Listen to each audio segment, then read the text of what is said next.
On the way back from Lewis's funeral, my mom told me to start packing. She waited until the day before we left to tell Edie. I'm not sure if she wanted to make it easier or harder.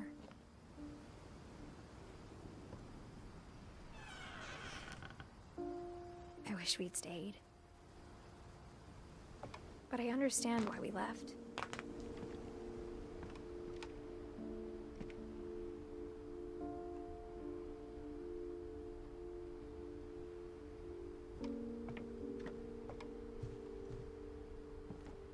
My mom ended up leaving everything behind.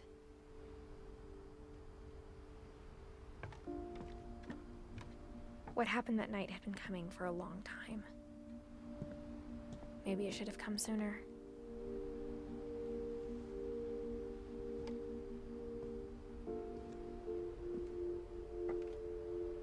But it had to end one way or another. All that's left now is to tell you about that last night.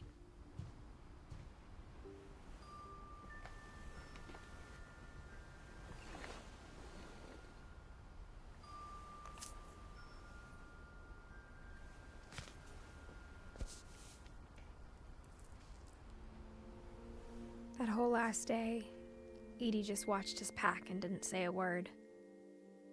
Until supper, when she raised her glass and said, "To our final night together, and all our final nights apart." Grandma, you know what I said about alcohol.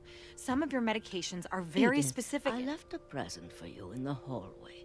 Why don't you go open it? The grown-ups have to argue now. I'm sorry, you're right. We're all leaving tomorrow. Let's just enjoy our last... I'm not leaving. Edith, you're excused.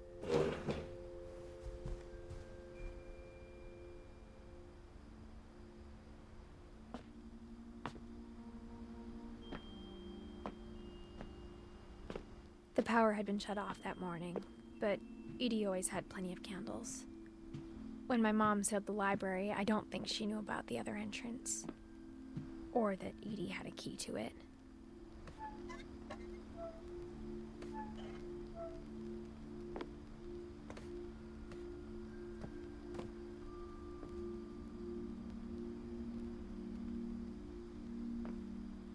That thing you're afraid of isn't going to end when you leave the house.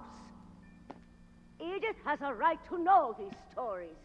My children are dead because of your stories. I think it's best if Edith and I leave tonight. We'll have the nursing home send a van for you in the morning, okay?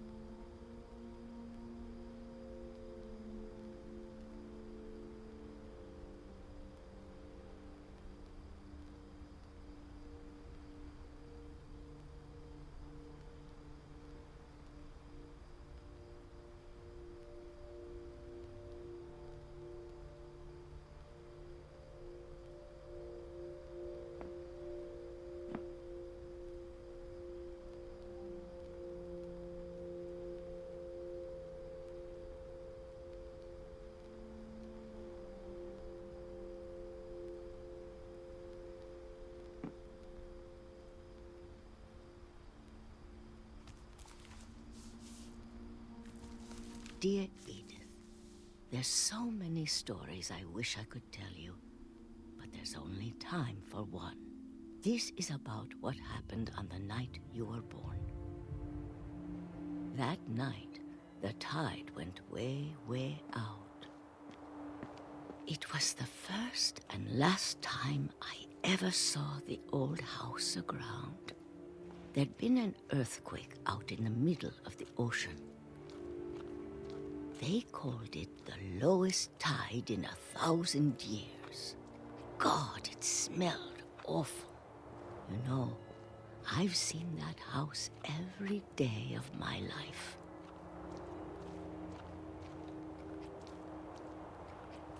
But I never thought I'd go back to it. When the fog rolled in, I lost my way.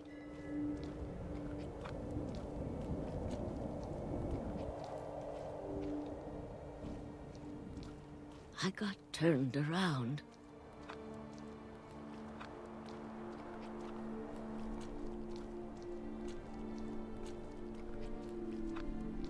For a while, I wandered.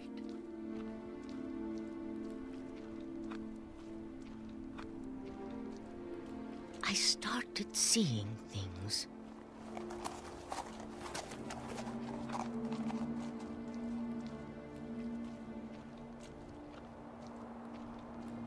Things I'd forgotten had ever existed.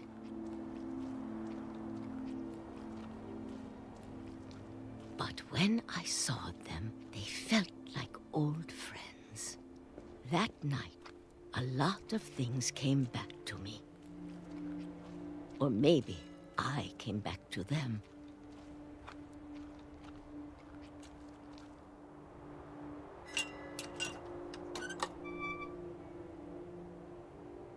Things I can't explain, but that I need you to try and... Edith, what are you doing in here? It's mine. Edith! Mom, you're gonna rip it! Let go! I kicked and screamed, but Mom dragged me to the car, and I never saw Great-Grandma Edie again.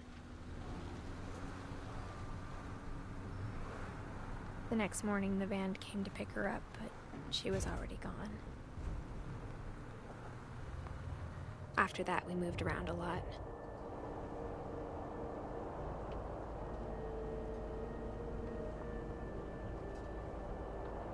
We both tried to make the best of it.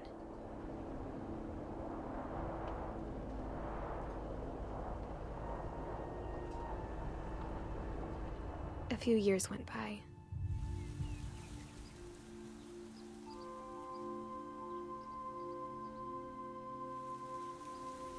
My mom didn't like to talk about it, but she started getting sick a lot. The rest happened pretty quickly.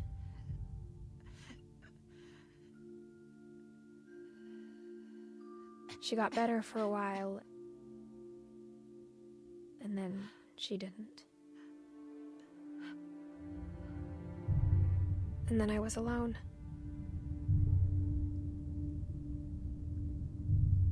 The last Finch left alive.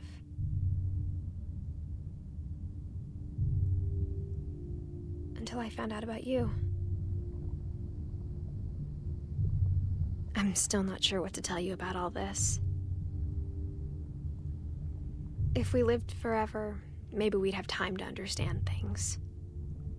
But as it is, I think the best we can do is try to open our eyes. And appreciate how strange and brief all of this is.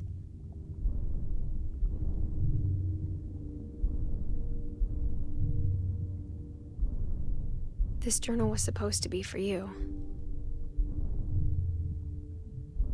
But now I hope you'll never see it. I just want to meet you and tell you all these stories myself. But I guess if you're reading this now, things didn't work out that way.